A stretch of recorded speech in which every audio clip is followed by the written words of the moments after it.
Hello students, good evening everyone. बेटा इस video में हम नेक्स्ट फाइलम के बारे में डिस्कस करेंगे, that is phylum arthropoda. Next phylum will be arthropoda. ठीक है, एनिलिडा तक हम ऑलरेडी डिस्कस कर चुके हैं। अब सबसे इम्पोर्टेंट चीज़ क्या कि arthropoda is the largest phylum. Arthropoda is the largest phylum. ठीक है, अगर हम स्पीसीज की बात करते हैं तो आर्थ्रोपोडा के अंदर अप्रोक्सीमेटली कितनी स्पीसीज होती हैं? It consist of approximately 9 lakh species. 9 lakh species contain करने वाला Arthropoda is the only phylum, that's why we can say it is the largest phylum. And the term arthropod was given by a scientist known as von Siebold. एक scientist थे von Siebold who gave the term Arthropoda, जिन्होंने Arthropoda term दी थी। ठीक है, अब हम general characteristics के ऊपर आते हैं कि what are the general characteristics of the Arthropoda. बेटा कुछ यूजुअल से कैरेक्टर्स हैं जो आपको पता होने चाहिए, जो आपको पता भी है। लाइक हमने पहले से पढ़ते आ रहे हैं कि बाइलेटरल सिमेट्री आर्थ्रोपोडा, एनेलिडा, अर्थ्रोम, प्लेटिहेल्मिन्थ, इन सबके अंदर बाइलेटरल सिमेट्री है। प्लेटिहेल्मिन्थ से ही बाइलेटरल सिमेट्री शुरू हो गई थी, तो दैट्स व्हाई वी कैन से कि दे हैव बाइलेटरल सिमेट्री। ठीक है, ट्रिप्लोब्लास्टिक हो गई क्योंकि एनेलिडा था वो भी ट्रिप्लोब्लास्टिक था, ट्रिप्लोब्लास्टिक ऑर्गेनिज्म। ठीक है, दैट मीन्स कि 3 जबलेट्स प्रेजेंट होंगे, एक्टोडर्म, मेसोडर्म, एंडोडर्म। ऑब्वियसली बात है यहाँ पे organ system level of organisation, और ऑर्गन सिस्टम लेवल ऑर्गेनाइजेशन अगर मीन्स कि यहाँ पे बॉडी प्लान कौन सा होगा बेटा? Tube within tube body plan. Tube within tube body plan में देखने को मिलेगा किसके अंदर? आर्थ्रोपोडा के अंदर। Got it? इसके बाद हम कुछ नेक्स्ट इंपॉर्टेंट कैरेक्टरिस्टिक्स के ऊपर चलते हैं। ये तो जनरल सी बातें थी जो पिछले फाइलम के बिहार पे हम बता सकते हैं।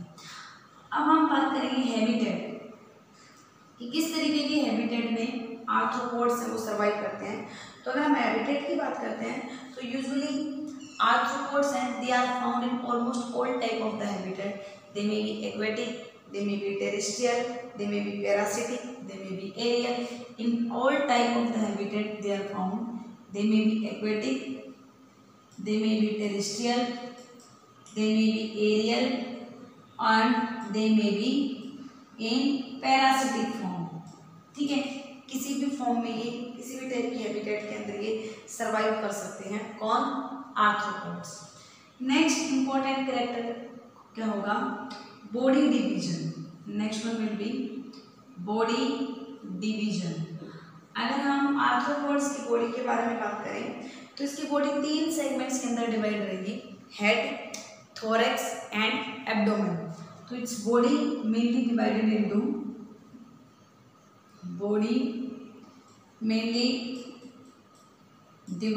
Into three segments. 3 सेगमेंट्स कौन कौन से होंगे बेटे इनमें?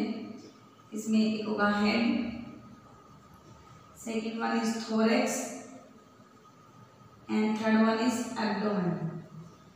हेड और थोरैक्स एंड एब्डोमेन, इन 3 पार्ट्स के अंदर यूजुअली आर्थ्रोपोड्स की बॉडी डिवाइडेड रहेगी। लेकिन कुछ ऑर्गेनिजम्स ऐसे भी होते हैं आर्थ्रोपोड्स के अंदर जिसमें हेड और थोरैक्स हैं, ये सेपरेटली ना होकर कंबाइंड फॉर्म में रहेंगे, तो वहाँ पे 2 सेगमेंट बन जाते हैं। हेड और थोरैक्स कंबाइन करके एक सेगमेंट बनाते हैं, that is known as cephalothorax. ठीक है, सिफेलोथोरैक्स, और सेकंड होगा एब्डोमेन। तो उस केस में हम क्या करेंगे? In that type of the organisms body mainly divided into 2 segment, one is cephalothorax and another one is abdomen. Got it? इसके बाद बेटा बॉडी डिवीजन के बाद नेक्स्ट कैरेक्टर जो आर्थ्रोपोड्स के बारे में हम स्टडी करेंगे वो क्या होगा कि आर्थ्रोपोड्स के अंदर स्पेसिफिक टाइप के ज्वाइंटेड अपेंडेजेस मिलेंगे। तो this is the unique character of arthropods if we talk about the body appendages. तो this is the only and only arthropod phylum whose members consist of jointed appendages। ठीक है, यहाँ पे jointed appendages मिलेंगे किसके अंदर, आर्थ्रोपोडा में। Again I am taking this point, star mark here because this is the unique character of arthropoda. अगर हम स्केलेटन के बारे में डिस्कस करें तो सबसे पहले हम देखेंगे एक्सोस्केलेटन। एक्सोस्केलेटन तो आर्थ्रोपोड्स के अंदर एक्सटर्नली बॉडी किससे कवर्ड रहेगी, एक्सोस्केलेटन तो बाहर की तरफ होगा, तो यहाँ पे स्क्लेरोटाइज्ड एक्सोस्केलेटन होगा। और हम क्या कह सकते हैं कि इसके बाहर की तरफ काइटिनियस प्लेट प्रेजेंट होगी which are known as sclerites. और बेटा इसकी जो आउटर सरफेस है, आउटर एक्सोस्केलेटन है, that is undergone a periodic moulting, कि वो टाइम टू टाइम क्या होता है कि वो कास्ट ऑफ हो जाता है, उस पोर्शन को वो रिमूव कर देते हैं by the hormone known as ecdysone hormone. Ecdysone hormone के रिस्पॉन्स में अपने एक्सोस्केलेटन को मोल्ड कर देना, that phenomena is known as ecdysis. ठीक है, तो हम एक्सोस्केलेटन में क्या लिखेंगे, externally it is body is covered by sclerotized, externally body covered by sclerotized exoskeleton, or we can say there are chitinous plate which are commonly called, जिनको हम commonly क्या नाम देंगे, sclerites। chitinous plates which are known as sclerites, ये outside में इसको क्या करती हैं, कवर करके रखते हैं। दे अंडरगो पीरियोडिकली मोल्टिंग, और ये स्क्लेराइड्स हैं, they will undergo periodic moulting and this phenomena is called, this phenomenon is called, उस फिनोमिना को हम क्या नाम देंगे, एक्टाइसिस। और बेटा ये एक्टाइसिस फिनोमिना किसकी रिस्पॉन्स में होता है, it take place in response to a hormone. एक हार्मोन होता है जिसकी वजह से एक्टाइसिस होगी, और उस हार्मोन का क्या नाम होगा, ecdysone hormone. That hormone is known as ecdysone hormone. तो this is all about the exoskeleton of Arthropoda. Arthropoda के एक्सोस्केलेटन के बाद नेक्स्ट कैरेक्टर हम पढ़ेंगे उसकी बॉडी वॉल के बारे में। Next one is about the body wall of Arthropoda. Arthropoda के अंदर बेटा कितने लेयर्स होती हैं, सबसे बाहर की तरफ as usual found in the Annelida was cuticle. Cuticle के बाद एक सिंगल लेयर क्या होगी, एपिडर्मिस, सिंगल लेयर एपिडर्मिस, और एपिडर्मिस के अंदर मसल्स की लेयर होगी। और वो कौन सी मसल्स मिलती है बेटा इसके अंदर, इसके बाद मिलेंगी वॉल्यूंट्री मसल्स। रिमेंबर मैंने यहाँ पे नाम लिखा वॉल्यूंट्री। वॉल्यूंट्री वर्ड किस चीज़ के लिए आता है कि कोई भी चीज़ जो हमारे विल पावर के कंट्रोल पे होती है उनके अंदर होती है वो होती है वॉल्यूंट्री। और arthropod are the first animals in which voluntary muscles are found. ठीक है, ये ऐसे फर्स्ट एनिमल थे, they are the first animal in which voluntary muscles are present, जिनके अंदर वॉल्यूंट्री मसल्स मिलती हैं। ऐसे पहले एनिमल कौन थे, दे आर आर्थ्रोपोड्स। ठीक है बेटा, तो ये हमने एक्सोस्केलेटन के बारे में, बॉडी वॉल के बारे में डिस्कस किया। इसके बाद हम नेक्स्ट चलते हैं endoskeleton of the Arthropoda. Exoskeleton हमने डिस्कस किया, इसमें काइटिनियस स्क्लेराइड्स प्रेजेंट थी। And now we will talk about the endoskeleton of arthropods till now. अभी तक हमने जितने भी फाइलम स्टडी किए हैं उनमें आर्थ्रोपोड के अंदर it consist of the first animals in which, जिसके अंदर हमें एंडोस्केलेटन मिलता है। ठीक है, अगर हम बिगिनिंग से चलते हैं बेटा, beginning from the Porifera, Coelenterata, Ctenophora, Platyhelminthes, Aschelminthes and Annelida, यहाँ तक किसी में भी एंडोस्केलेटन नहीं है। पहली बार किसमें देखने को मिला था, हमें आर्थ्रोपोड्स के अंदर मिला था। First animal in which endoskeleton are found, जिनमें एंडोस्केलेटन मिला है। ठीक है, and that is known as apodemes. हम उसे क्या नाम देंगे, एपोडिम्स। और ये एपोडिम्स किस वजह से बनता है, इसका जो एंडोस्केलेटन है वो किससे मिलकर बना हुआ है, वो सरफेस की क्यूटिकल की इनग्रोथ से। It is formed by ingrowth of, किस ingrowth, ingrowth of surface cuticle, surface की क्यूटिकल लेयर है उसकी इनवर्ट डायरेक्शन की ग्रोथ की वजह से किसकी फॉर्मेशन हुई है, एपोडिम्स की फॉर्मेशन हुई, जिसको हमने एंडोस्केलेटन नाम दिया। And after that we will study about the body cavity of Arthropoda. और आपको पता है ये बॉडी कैविटी को हम क्या नाम देते हैं, सीलोम। तो इन केस में क्या बताना चाहूंगा आपको, सीलोम। क्या आर्थ्रोपोड्स में किस टाइप का सीलोम होगा, no doubt they are true coelomate, but यहाँ पे ये ट्रू सीलोमेट है तो इनके अंदर सीलोम मेसोडर्म की स्प्लिटिंग से बनता है, स्काइजोसीलोम होगा। बट यहाँ पे यूनिक बात क्या है कि इनका सीलोम, इनकी body cavity remains filled with the blood and that kind of cavity is known as haemocoel. तो इनकी कैविटी को हम क्या नाम दे रहे हैं, हीमोसील, बिकॉज सीलोम और we can say body cavity remains filled with blood, body cavity remains filled with blood, that's why we can say body cavity of arthropoda is known as hemocoelom और they are hemocoelomate organisms। कैसे organism हुए ये, hemocoelomate। तो यहाँ तक हमने coelom तक की डिस्कशन कर ली। अब हम मूव करते हैं सिस्टम की तरफ। तो आपको पता है सबसे पहले हम डाइजेस्टिव सिस्टम पढ़ते हैं, फिर रेस्पिरेटरी, फिर सर्कुलेटरी एंड सो ऑन। इस तरीके से 1 by 1 हम हर एक सिस्टम के बारे में डिस्कस करेंगे। तो सबसे पहले हम बात करते हैं कि आर्थ्रोपोडा के अंदर डाइजेस्टिव सिस्टम कैसा होगा। एस्केल्विन से मैंने आपको क्या बताया था, कंप्लीट डाइजेस्टिव सिस्टम प्रेजेंट था।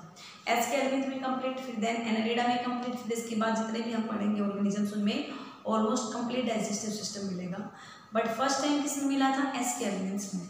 तो यहाँ पे हम डाइजेस्टिव सिस्टम के अंदर डिस्कस करेंगे डाइजेस्टिव सिस्टम और we can say digestive tract.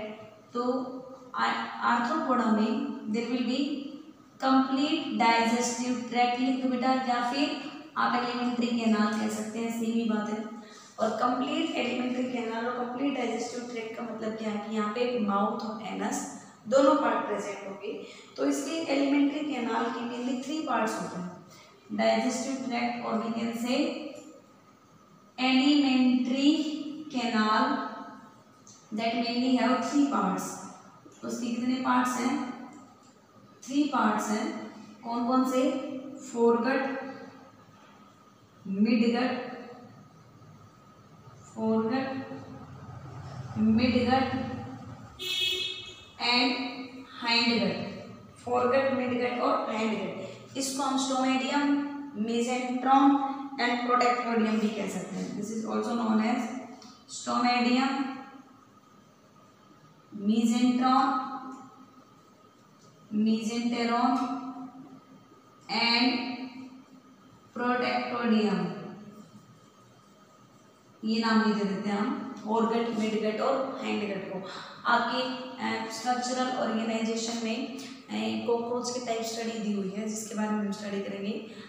हालांकि इस साल ये डिलीट कर दिया गया पोर्शन, लेकिन फिर भी हम कोशिश करेंगे हम आपको कॉकरोच पढ़ाएं, चाहे भले हमें उसका एक ब्रीफ अकाउंट देना पड़े। तो उसमें आप देखेंगे कि कॉकरोच के एलिमेंट्री कैनाल को जब हम डाइजेस्टिव सिस्टम के स्ट्रक्चर को ड्रॉ करेंगे तो उसमें आप फोरगट, मिडगट, हाइंडगट तीनों सेपरेट पोर्शन के बारे में देखेंगे कि कौन कौन से पार्ट प्रेजेंट होंगे।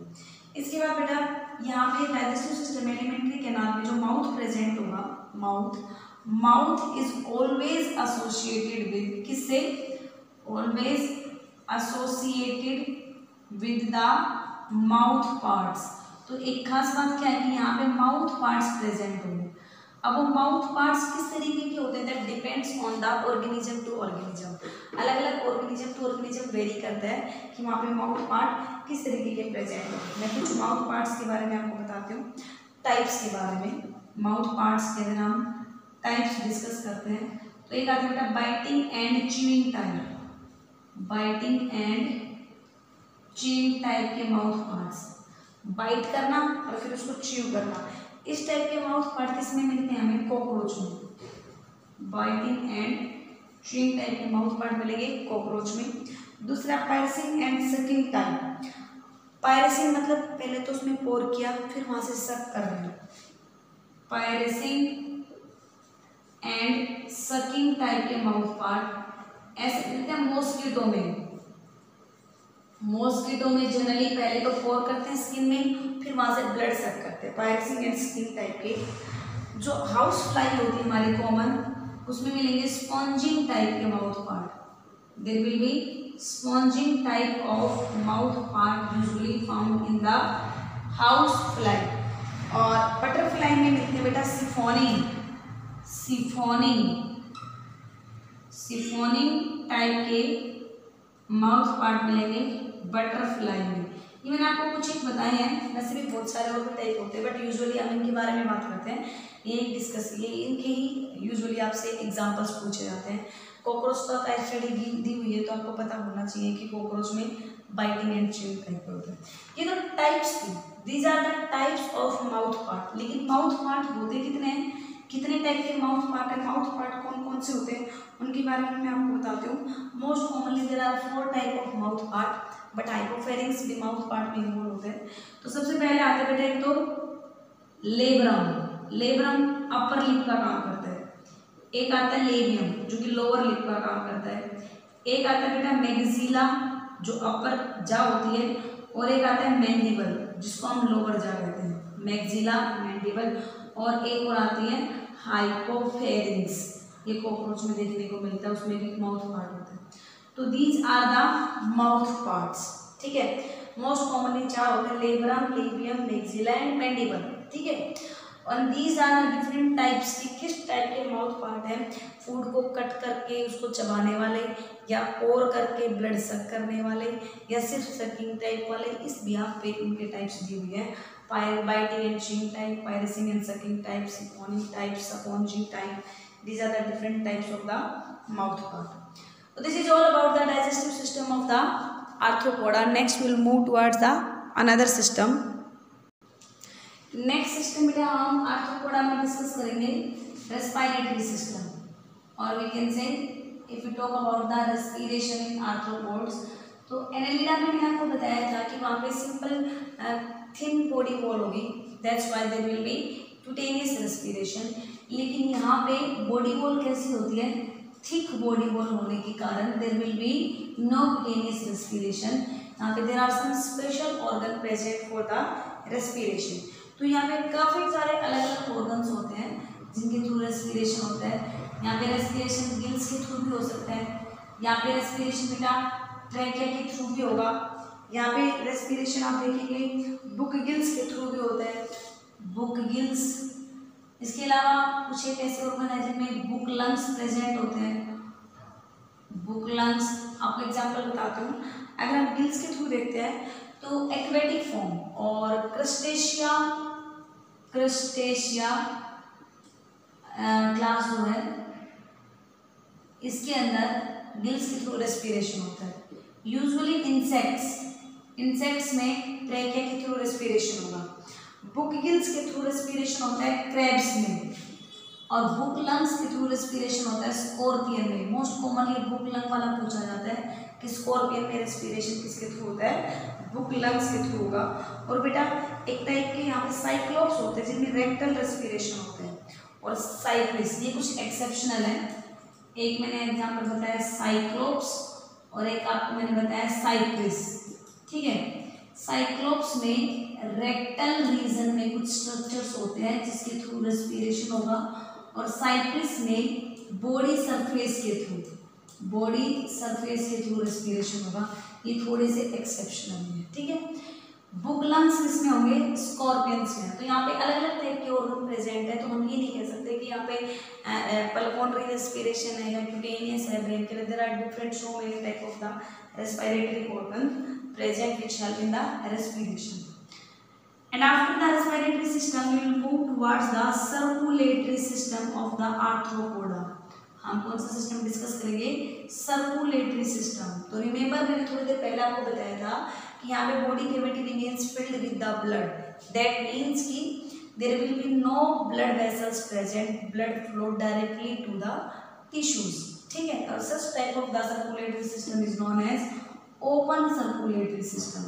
यहाँ पे कैसा सर्कुलेटरी सिस्टम होगा भाई, ओपन सर्कुलेटरी सिस्टम प्रेजेंट होगा। क्यों होगा open circulatory system, because blood vessels are absent and blood flows in the body cavity. और इसका ब्लड कैसा होगा?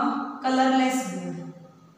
They have colorless blood and that is known as usually hemolymph. उसे हम क्या नाम देते हैं? hemolymph नाम देते हैं, जो इसका कलरलेस ब्लड है. लाइमुलस एक एक्सेप्शनल है जिसमें ब्लू कलर का ब्लड मिलेगा हीमोसाइनिन की वजह से. There is an exceptional Limulus. Limulus का blood usually of blue colour due to a respiratory pigment known as haemocyanin. Haemocyanin respiratory pigment की वजह से वहाँ पे ब्लू कलर का ब्लड देखने को मिलता है. ठीक है. This is about the circulatory system in arthropoda. Next one will be excretory system. फिर arthropoda में next system कौन सा होगा? excretory system. Next one is excretory system. तो excretory system में excretion के लिए specific टाइप की organ present होंगे. यहाँ पे glands होते हैं जिनको हम antennary glands या green glands भी कहते हैं. कुछ एक में मालपीजियन ट्यूब्यूल्स होते हैं और कुछ एक में कोक्सल ग्लैंड्स होते हैं. There are different structures for the excretion. For example green gland. यहाँ पे क्वेश्चन किस तरीके से आते हैं आपसे कि green gland is used for the excretion in the organism. आपको 4 ऑर्गेनिज्म के नाम दे दिए जाएंगे. वहाँ पे आपको आइडेंटिफाई करना है कि इनमें से आर्थ्रोपोडा कौन है, एनेलिडा का कौन सा है, टीनोफोरा का कौन सा है, प्लेटिहेल्मिन्थस का कौन सा है. फिर आपको करेक्ट आंसर देना है ग्रीन ग्लैंड या फिर एंटीनरी ग्लैंड. ठीक है. एक तो ये एक्सक्रीशन का काम करते हैं. ग्रीन ग्लैंड और एंटीनरी ग्लैंड मेनली कौन सी क्लास में आते हैं? क्रस्टेशियंस में. ठीक है. क्रस्टेशियंस जो आर्थ्रोपोड्स हैं उस क्लास में मेनली ग्रीन ग्लैंड और एंटीनरी ग्लैंड होते हैं एक्सक्रीशन के लिए. सेकेंड आते हैं Malpighian tubules. Second one is Malpighian tubules. Malpighian tubules हैं, ये मेनली यूज होते हैं एक्सक्रीशन के लिए इंसेक्ट्स में और we can see in the class Insecta. And third one is coxal gland. ये स्कॉर्पियंस एंड स्पाइडर में they are used for the excretion in scorpions and spider. कौन से ग्लैंड? Coxal gland. अब हम ऐसे एक्सक्रीटरी वेस्ट मटेरियल देखें तो जो एक्वेटिक फॉर्म है यानी कि जो वाटर में लिविंग फॉर्म है उनके अंदर एक्सक्रीटरी वेस्ट मटेरियल अमोनिया होगा. That's why we can say they are ammonotelic organism. कौन से ऑर्गेनिज्म होंगे वो? अमोनोटेलिक. और जो टेरेस्ट्रियल फॉर्म है, which one is terrestrial form, जो लैंड पे रहते हैं वो यूजुअली कैसे मिलते हैं हमें? Uricotelic. They are found uricotelic means uric acid को एक्सक्रीट आउट करने वाले. ठीक है. उनको आप बोलेंगे यूरिकोटेलिक. तो ये था एक्सक्रीटरी सिस्टम के बारे में, एक्सक्रीटरी सिस्टम इन आर्थ्रोपोडा. अब नेक्स्ट एक यूनिक हम डिस्कस करेंगे आर्थ्रोपोड्स में एंडोक्राइन ग्लैंड्स के बारे में. एंडोक्राइन ग्लैंड अभी तक के फाइलम में they are the first member. पहला ऐसा फाइलम है जिसकी बॉडी को कंट्रोल करने के लिए एंडोक्राइन ग्लैंड प्रेजेंट होते हैं. ठीक है.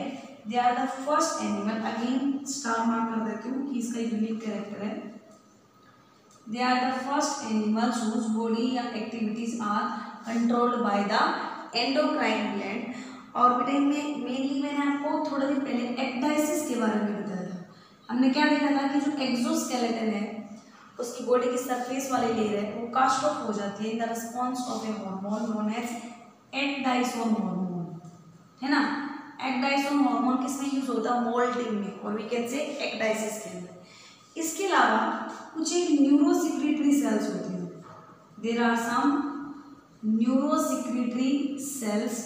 ये न्यूरोसिक्रेटरी सेल्स कुछ हार्मोन रिलीज करती हैं जो मेटामॉर्फोसिस के अंदर यूज होते हैं, जैसे कि जुवेनाइल हार्मोन्स. ठीक है. Ecdysone hormone, juvenile hormone and these hormones are involve in the metamorphosis. अब अगर आप लोग पहली बार ये टर्म सुन रहे हैं मेटामॉर्फोसिस को सुन ले, एक ऑर्गेनिज्म लार्वल फॉर्म में है और वो लार्वा से अडल्ट बनेगा तो उसकी बॉडी में कौन से स्ट्रक्चर रिड्यूस होंगे, कौन से स्ट्रक्चर बन रहे हैं, that phenomena is known as metamorphosis. ठीक है, तो this is the phenomena by which a larva get converted into the adult so that there some structural changes take place in that body is known as Metamorphosis.